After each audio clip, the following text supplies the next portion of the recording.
মুখোশের আড়ালের আমি। কখনো কখনো মনে হয় আমি কেবল একটা মুখোশ পরে বেঁচে আছি।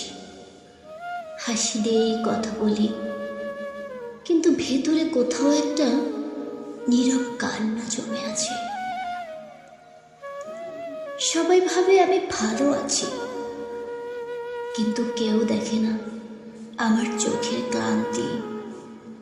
প্রতিদিন নিজের সঙ্গে একটা গোপন লড়াই চলে, যার কোনো দর্শক নেই, বিচারক নেই। আছে শুধু হার মানা আমি। জীবনের দিকে তাকালেই মনে হয় আমি কেবল হেরে যাওয়া পৃষ্ঠাগুলোর একজন লেখক। সব কিছু রেখে একা কোথাও হারিয়ে যেতে ইচ্ছে করে, যেখানে কোনো প্রশ্ন নেই, নেই কোনো জবাবের দায়।